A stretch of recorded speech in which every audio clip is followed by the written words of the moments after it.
Picture this. It's 2015, and Liverpool are a mess, finishing 6th, 7th, 8th. They're a million miles away from the title. The Kop is frustrated, the players look lost, and everyone's wondering if Liverpool will ever be great again. Then this German guy with crazy teeth and wild energy walks through the door, calls himself the normal one, and promises to turn doubters into believers. Fast forward 4 years, and Liverpool are getting 97 points and finishing second. The next season, 99 points and finally lifting the trophy after 30 years. That's not just improvement. That's how Jürgen Klopp's Liverpool absolutely broke the Premier League. But here's what'll blow your mind. Klopp didn't just win trophies, he changed the entire DNA of English football. Before Klopp, 85 points could win you the league. After Klopp, you needed 95 plus just to have a chance. We're talking about a manager who forced every single team in the Premier League to evolve or get left behind. The pressing, the intensity, the fullbacks bombing forward. That's all Klopp's influence spreading like wildfire. I've spent weeks analyzing how Klopp transformed Liverpool from underachievers into world beaters, studying the tactics, the signings, the culture shift that made it all possible. What I discovered will show you exactly how one man's vision can revolutionize an entire sport. Because by the end of this video, you'll understand how Klopp didn't just build a great team, he rewrote the rules of what greatness looks like. So buckle up, because this is the story of how heavy metal football conquered England. It's not so important what people think when you come in. It's much more important what people think when you leave. Opponents, they're big and bigger and bigger maybe, but in a special Liverpool way, we can be successful. So I'm a totally normal guy. I'm the normal one. And when I sit here in 4 years, I think we won one title in this.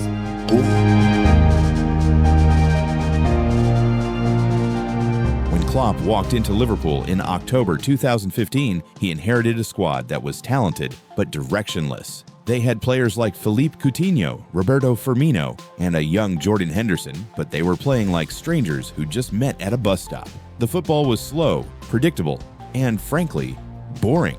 Klopp's first job wasn't buying new players, it was rewiring their brains. He introduced something called Gegenpressing, which sounds complicated but is actually simple. When you lose the ball, you don't jog back into position. You sprint, you hunt, you win it back within 6 seconds, and then you attack while the opposition is still scrambled. Football is the best thing in the world, Klopp told his players. So why are you playing it like you're at a funeral? The transformation wasn't instant, but you could feel something changing at Anfield. The crowd started getting louder, the players started running harder, and suddenly Liverpool matches became must-watch television. This wasn't just tactics. This was a complete philosophy change. But Klopp knew that energy alone wouldn't be enough. He needed the right players, and this is where Liverpool's recruitment became absolutely genius. While other clubs were chasing big names and Instagram followers, Liverpool were hunting for specific profiles that fit Klopp's system. Sadio Mané arrived from Southampton for £34 million, and people thought Liverpool had overpaid for a decent winger. What they actually got was a player who could press like a maniac, run all day, and score crucial goals in big moments. His work rate was insane, his finishing was clinical, and his smile was infectious. Then came Mohamed Salah from Roma. Again, people questioned the £43 million fee for a player who'd struggled at Chelsea. But Klopp saw something others missed. A player with incredible pace, a deadly left foot, and the mentality to score 30-plus goals a season. In his first season, Salah scored 44 goals and broke the Premier League record.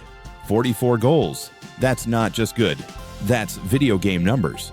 But the signing that really showed Klopp's genius was Andy Robertson from Hull City for just £8 million. £8 million. For a player who would become one of the best left-backs in the world. Robertson's story is incredible. Relegated with Hull, working in a factory during the off-season, and then suddenly he's bombing down the left wing at Anfield, creating assists and scoring crucial goals. I went from League One to the Champions League final in 2 years, Robertson said. That's what Klopp does to players. He makes you believe you can achieve anything. The front three of Mané, Salah, and Firmino became known as one of the most devastating attacks in world football. But here's what made them special. They weren't just great individually, they were perfect together. Firmino would drop deep to create space. Mané would drift inside from the left, and Salah would make those deadly runs from the right. It was like watching a perfectly choreographed dance. But Klopp's masterpiece was still missing two crucial pieces. The defense was still shaky, and they needed a goalkeeper who wouldn't give everyone heart attacks every week. Enter Virgil van Dijk for £75 million, the most expensive defender in history at the time. People said Liverpool were crazy to spend that much on a center back. Those people were idiots. Van Dijk didn't just improve Liverpool's defense, he transformed it completely. Before Van Dijk, Liverpool's defense was chaos. After Van Dijk, it was a fortress. He was so good that attackers would literally change their minds about shooting when they saw him approaching. His presence was so commanding that the entire team played with more confidence. Virgil makes everyone around him better, Henderson said. When he's on the pitch, you feel like nothing can go wrong. Then came Alisson Becker for another £65 million. Again, people questioned spending so much on a goalkeeper. Again, those people were wrong. Alisson wasn't just a shot stopper, he was a playmaker from the back, a leader, and most importantly, he was ice cold under pressure. Remember his header against West Brom? 95th minute, Liverpool needed a goal to keep their Champions League hopes alive, and their goalkeeper scores the winner with a header. That's not just skill, that's pure mentality. With these pieces in place, Klopp's Liverpool became unstoppable. But it wasn't just about the players, it was about the system. The way they pressed was like nothing the Premier League had ever seen. It wasn't random running, it was coordinated chaos. When Liverpool lost the ball, all 11 players would immediately start hunting it back. The front three would press the center backs, the midfield would cut off passing lanes, and the fullbacks would squeeze the pitch. It was suffocating, relentless, and absolutely beautiful to watch. Playing against Liverpool's press was like being trapped in a washing machine. One Premier League manager said, "You'd get the ball, and suddenly there were red shirts everywhere." If you're loving this breakdown of how tactical genius actually works, make sure to subscribe to Soccer Chronicles because we dive deep into the strategies that changed football forever. Trust me, the best part of Klopp's story is still coming. The 2017-18 season was when the football world really took notice. Liverpool reached the Champions League final, playing the most exciting football anyone had seen in years. Their run to the final was legendary. They destroyed Manchester City 5-1 on aggregate in the quarterfinals, with City's players looking like they'd been hit by a hurricane. But it was the semi-final against Roma that really showed Liverpool's mentality. After winning the first leg 5-2, they went to Rome and found themselves 4-2 down with minutes to go. Most teams would have panicked. Liverpool, they stayed calm, defended their lead, and reached their first Champions League final in over a decade. The final against Real Madrid was heartbreaking. Salah got injured early, Loris Karius made two horrible mistakes, and Liverpool lost 3-1. But instead of being devastated, Klopp used that pain as fuel. "We will use this experience," he said after the match. "We will come back stronger." And boy, did they come back stronger. The 2018-19 season was when Klopp's Liverpool truly broke the Premier League. They started the season like men possessed, winning game after game with performances that left opponents shell-shocked. Their pressing was even more intense, their attacking was even more devastating, and their mentality was unbreakable. The title race with Manchester City was epic. Two teams playing at a level that seemed impossible, pushing each other to heights that redefined what excellence looked like. Liverpool won 30 out of 38 games, lost just once all season, and got 97 points. 97 points. In most seasons, that would win the title by 10+ points, but City got 98 and Liverpool finished second. It was heartbreaking, but it was also proof that Klopp had created something special. "That season showed what we were capable of," Van Dijk said. "We knew that if we could maintain that level, we would win everything." But the real magic happened in Europe. Liverpool's Champions League campaign was the stuff of legends. They beat Bayern Munich, Porto, and then Barcelona. The semi-final first leg at the Camp Nou was a disaster. Barcelona won 3-0, with Messi scoring a free kick that seemed to end Liverpool's dreams. Most teams would have given up. Liverpool, they saw it as an opportunity. "We have to believe in miracles," Klopp said before the second leg, "but we also have to help the miracle happen."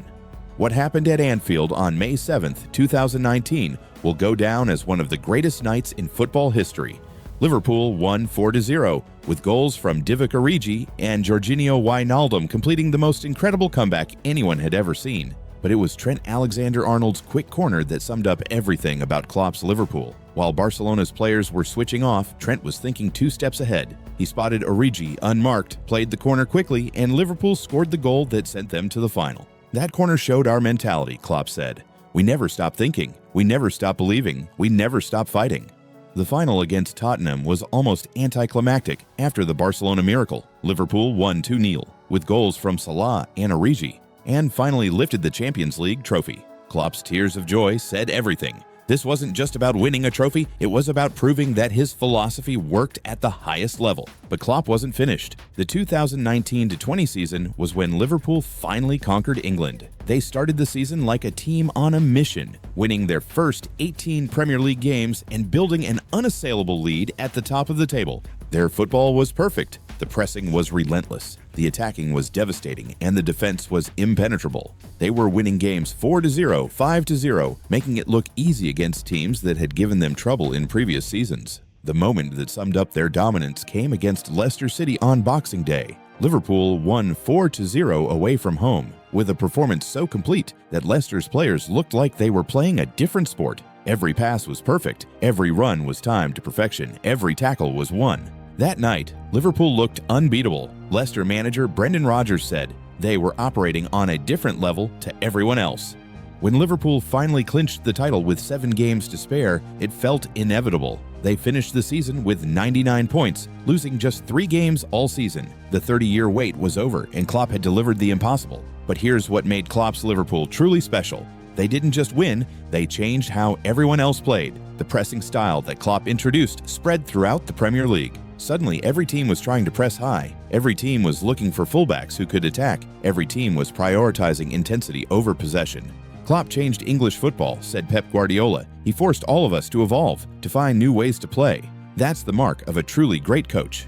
The numbers tell the story. Before Klopp arrived, the average Premier League team pressed for about 8 seconds after losing the ball. By 2020, that number had increased to 12 seconds. The pace of the game increased, the intensity increased, and the quality increased. Even Manchester City, the most successful team of the last decade, had to adapt their style to compete with Liverpool. Guardiola started using more direct passes, more counterattacks, more intensity in their pressing.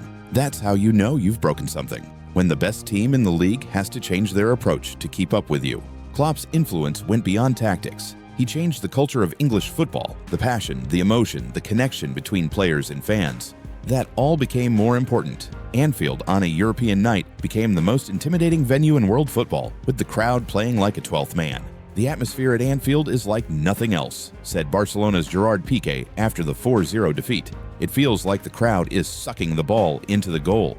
But perhaps Klopp's greatest achievement was proving that you don't need unlimited money to compete at the highest level. While Manchester City and Chelsea were spending hundreds of millions on individual players, Liverpool were finding gems like Robertson, Mané, and Salah for reasonable fees. Their net spend during Klopp's first 5 seasons was less than what City spent on Jack Grealish alone, yet they won the Champions League, the Premier League, the FIFA Club World Cup, and the UEFA Super Cup. That's not just good business, that's genius. Klopp showed that coaching can beat checkbooks, said former Liverpool captain Steven Gerrard. He proved that if you have the right system, the right mentality, and the right players, you can compete with anyone.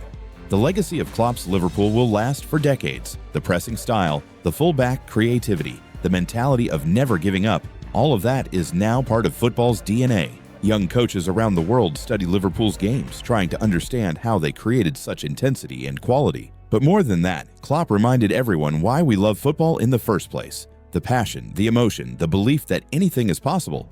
That's what sports should be about. Football is the most beautiful game in the world, Klopp always said, but only if you play it with your heart.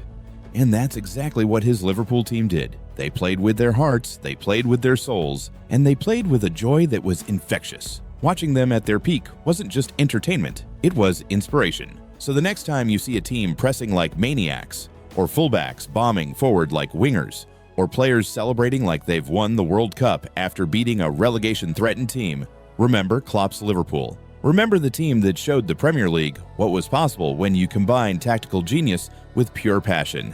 If this story reminded you why you fell in love with football in the first place, make sure you're subscribed to Soccer Chronicles because we celebrate the moments and teams that make this sport magical. Hit that subscribe button and click the notification bell so you never miss our deep dives into the legends who shape the game we love. Trust me, there are so many more incredible stories waiting to be told, because sometimes breaking something isn't about destruction.